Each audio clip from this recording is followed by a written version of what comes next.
Welcome back to another episode of Sports from This Door. I'm your host, your boy Rick's the best, the big homie. We back for another episode, y'all. We got some. I'm gonna break down do some predictions for the conference championship this weekend. We got the Eagles versus the Commanders, Bills versus Chiefs. We got some NBA dramas about NBA time from me, because y'all already know NBA season, basketball season don't start until football season end, and we winding down on football season. We got like 2 more games left. Plus, we talking Mavs, Luca, and All-Star games, and I'm gonna help y'all win some money. I got some Underdog Fantasy picks for y'all. Y'all tune in, tap in. Let's get it.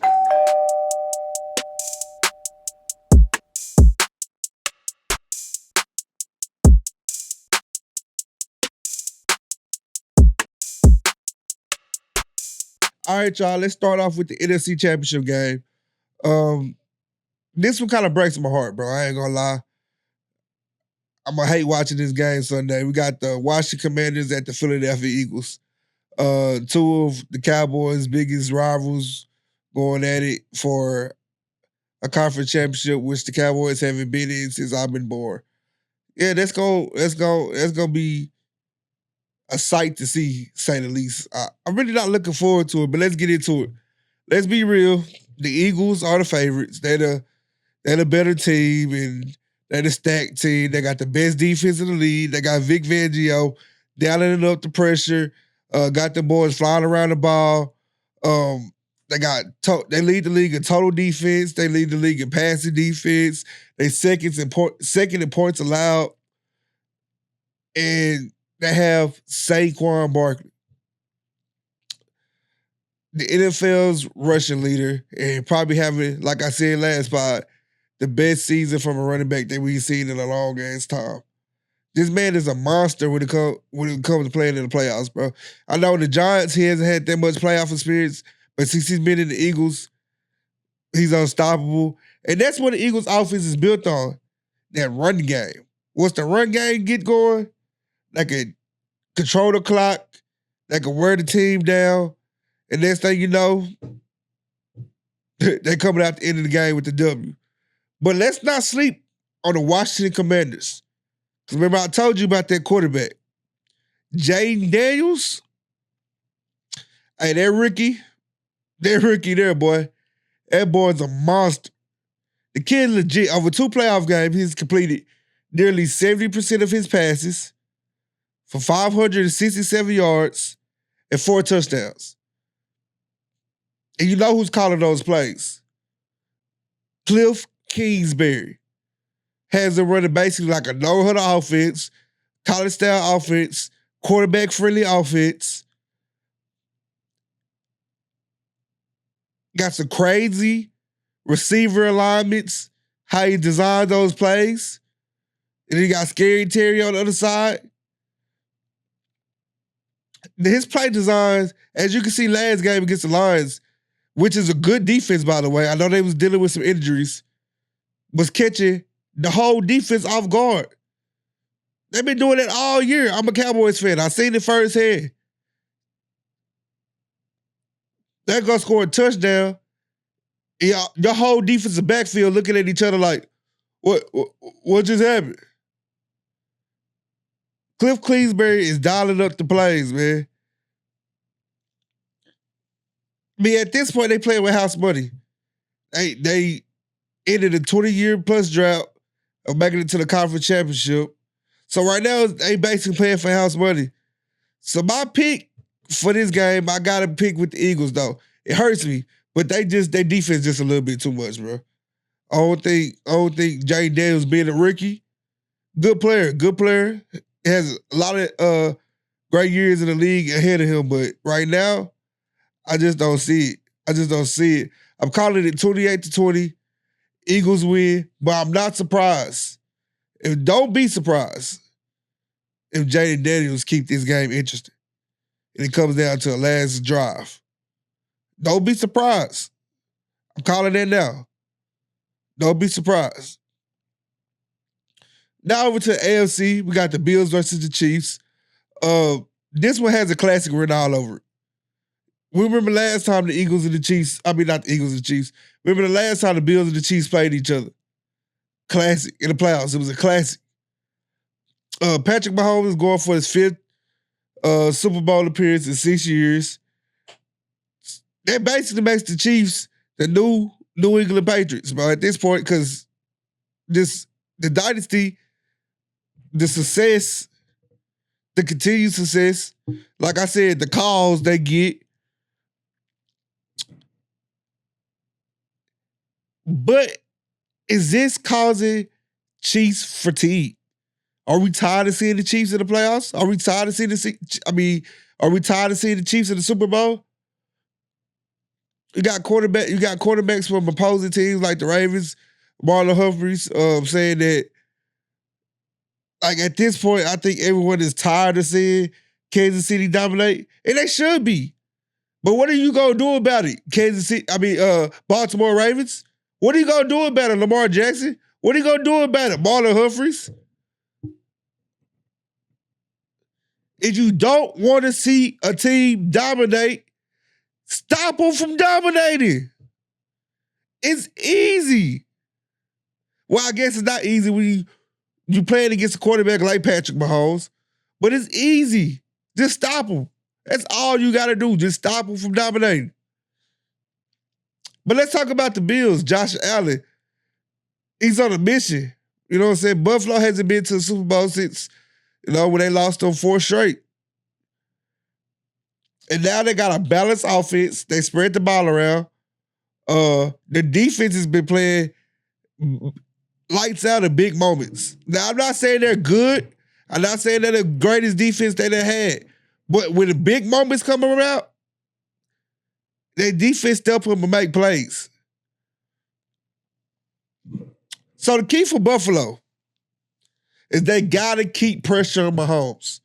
I know it's easier said than done, but without blitzing Kansas City, and you keep Mahomes in the pocket, he's gonna pick you apart.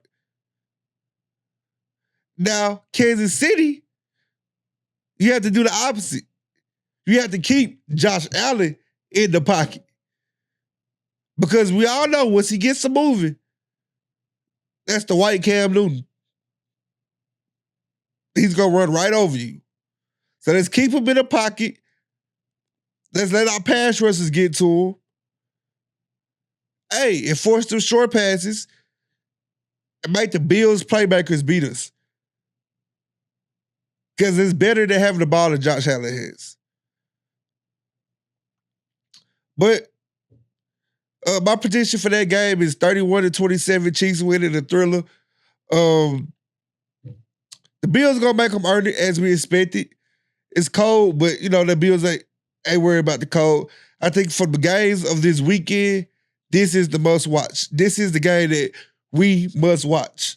This is the game that we must tune into. This is the game that's gonna keep us on the edge of our seats. I love those type of games. Like I said, I'm going for the Chiefs to win the Super Bowl, because they're the original Dallas team. The Kansas City Chiefs are the original Dallas team. That used to be the Dallas Texans. The Hunt family from Dallas, they still got, I believe FC Dallas is still theirs. So, yeah, Kansas City Chiefs. When the Chiefs win, the city win. So I'm all for the city. Let's do it.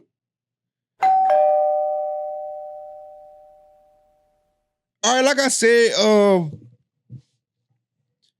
we're in the last few weeks of football. We got 3 more games left. The 2 conference championships, and we got the Super Bowl left. And my whole life, I live by this theory. Basketball season doesn't start until the NFL or football season ends. It is ending. So let's talk some basketball. First up, Jimmy Butler, Texas guy. What's going on in Miami? Y'all let me know something. Because I haven't been tapped into the NBA like that because it's been football season. But I'm tapped in now. What is going on with Jimmy Butler in Miami? Jimmy just got hit with another suspension. This time was for missing a team flight. Now, that's 2 suspensions in 1 month. And the hit the Heat, if they haven't said it before, I think now they're officially shopping him. Because ain't no way we're going to suspend him twice for this situation. Rumor has it that we all know, well, it's not a rumor no more. I think it's actual factuals. Jimmy is fed up with Pat Riley and has already declined the contract and Stitch. Now here where things get spicy a little bit. Because we seen it. We seen it in the game where he looks like he wears a pair of sun color shoes. Now the Suns are reportedly front runners to receive Jimmy Butler in the trade. You know, they got those access from Utah, so they want to use those to get Jimmy, pair him up with KD and Booker, and possibly keeping Bradley Beal. Now, the Suns had their issues too. Their defense is horrible. They ranked 23rd in efficiency, and their starting five has been wishy-washy. And at 23 in net rating over the last 15 games. I think adding Jimmy helps them become more dangerous. Now, we're not expecting anything for the Suns this season because I think this season is pretty much a wash. But if they get in the playoffs and they're able to keep Bradley Beal and Jimmy Butler, I believe that's a team to look out for if they sneak into the playoffs. Now, I don't see them winning the whole thing, but I do see them giving team a run for their money. If I'm Phoenix, I'm pulling that trigger ASAP. If we can make that happen, I'm doing anything we can to make that happen, especially if we can keep Bradley Beal, adding Jimmy's toughness. But I don't think that's like a magic fix for this team. I don't think that team would just be like, all right, we added Jimmy, plug him and play, and now we're ready to go compete for a title. I don't think it's that easy. I think he's a good fix for what they got going on right now, but the boat is going to leak again. You dig what I'm saying? You can patch up the hole right now, but it's another hole coming right after that.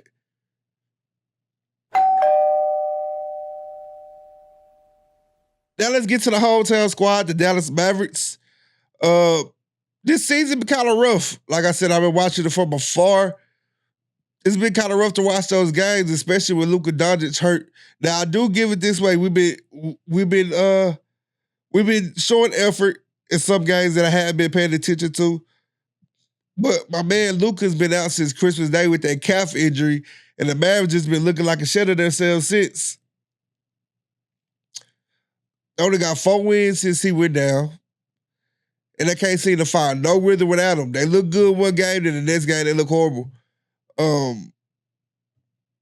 mean, I can't even blame everybody. I can't blame Derek Lively. Derek Lively been hooping, but now he's out with a foot injury. Bro was grabbing boards, putting points up, playing defense, and now he got to walk around in a boot for a couple months. It's tough because we dropped that game in Charlotte the other day. Pulled off a win at OKC before, but we just can't put it together. We could beat a good team, lose to a bad team. They looking for it. They about 4-12 without Luka right now. Playoffs looking like a long shot. Can't give up on them left. We still got a dog in Luka. If he comes back strong, it's a problem. Like I said, I believe episode 1, if the Mavs and the Thunder play in the playoffs, I'm still taking the Mavs. We just got to get there. Can the team hold it down until Luka gets back? The West is tight, so we need every game. We need every game out these guys, man. We're going to see. We're going to see. We're going to see. Before we get up out of here, let's talk a little bit about the All-Star game this year. All-Star voting was up on the 20th, and as we record this episode today, we have not heard the announcement for the All-Star starters yet. It's coming later on today, but based on a fan vote, we got a couple big names going on. It's gonna be in the mix. In the East, we got Giannis taking the top spot. Jason Tatum, not too far behind him. Karl Anthony Towns making his presence felt. And the backcourt looking pretty lit with LaMelo Ball and Donovan Mitchell out there representing for those teams. And in the West, it's no surprise who leading there. You got Joker, but it's the usual suspects after that. We got LeBron James, KD, Steph Curry. And then we got Wembanyama making some noise, being top 6 in fan voting. So it's going to be kind of lit. And this year, the All-Star game is kind of different how they doing the format because everybody been saying the All-Star game been kind of weak. I must admit, it's been kind of weak, but I'm still always interested in the All-Star game. I don't know why. I always pay attention. I always tune in. I'm always tapped in. And I always kind of not enjoy it, but I'm always intrigued by it. This year, they're doing like a mini tournament. I guess since the in-season tournament, they've been all in on tournaments and shit like that. But they're doing like a mini tournament with 4 teams of 8 players. 3 teams would be selected for the 24 All-Stars, and then the 4th team would come from the Rising Stars game. You got Shaq, Chuck, and Kitty drafting the teams on TNT. And every game would end when a team hits 40, and the winner get $1.8 million to be able to split with their team. It looks like it might be something. We see how it shake out. Hopefully it's intriguing. Hopefully it's interesting. Hope it captivates our attention because the All-Star game has been, like I said, weak these past couple years. But we're going to type in. We're going to see how it shakes out. I'm going to tune in. I'm going to be in that thing. I ain't going to be there, but you know what I'm saying? I'm going to watch. Then we're going to talk about it. You dig what I'm saying? All right, y'all. I got some pickle blocks for the conference championship game this weekend. If you're trying to make some moves, these picks might put some bread in your pocket. Now, I bet with Underdog Fantasy. I play with Underdog Fantasy. I'm not telling y'all this one y'all should play with, but these some locks. And they based off of Underdog Fantasy. So y'all tap in. So I got Jaden Daniels higher than 1.5 fantasy yards. Like I said, they playing with house money at this point. And Jaden Daniels been airing it out all postseason. Like I said, I know I said Philly defense is tough, but I rock with Jaden Daniels and the Washington Commanders to air it out. He gonna get at least 3 touchdowns. Hold on, what I say? No, he gonna get at least 2 touchdowns because I said it was gonna be 28-20. So, like I said, that's higher than 1.5 fantasy yards. Then I'm going Saquon Barkley higher than 85.5 rushing yards. Saquon Barkley has been a workhorse all year. Jalen Hurts, he had that knee injury towards the end of the season. He doesn't look like he's still himself in a way. So I think Philly's going to rely on Saquon heavy, and that man is built for games like this. I think he's going for easy 90 yards. Easy 90. Next, I got Josh Allen higher than 229.5 passing yards. Now, we all know that the Bills and Chiefs games are most likely a shootout. Josh Allen got that cannon, bro. He going to be slanging that thing. He going to be trying to keep up with Mahomes, so 230 ain't going to be nothing for bro. Get Josh Allen on the higher than 229.5 passing yards. Next, I got Patrick Mahomes higher than 2.5 passing yards. Look, I don't bet against my homeboy in the playoffs. I do not bet against my homeboy. Like I said before, this is going to be a slugfest. I think this is going to be one of the high-scoring games. The Chiefs versus the Bills. And Mahomes going to be slanging that thing. Like I said, it's going to be high-scoring affair. And against Buffalo, you have to put up points. So I think 3, 4, maybe 5 touchdowns this game. So that's an easy lock. I'm going to end it with James Cook higher than 74.5 rushing and receiving yards. James Cook, low-key, has been the engine to this offense. He's been the thing that keeping this offense going. When he's running in the backfield, catching passes, he's gonna get 80 yards total. 80 total yards at least. So yeah, I'm definitely taking for that. So that's my picks for this weekend. Y'all already know. Don't bet your rent, but you got a little something, throw it on there. See it multiply. Let's get it. Tap in with me. I'm gonna do these every week. So let's get this money together. All right, that's a wrap for episode 3 of Sports for Next Door. Don't forget to like, share, comment, subscribe on YouTube, Spotify, Apple Podcasts, wherever you get that stuff. We're gonna tap in and see how these games went. We're gonna see how these games went. Then we're gonna tap in, preview the Super Bowl, recap these games next week. So let's keep the conversation going. Make sure y'all comment. Y'all got any questions. And I'm out. See y'all next week.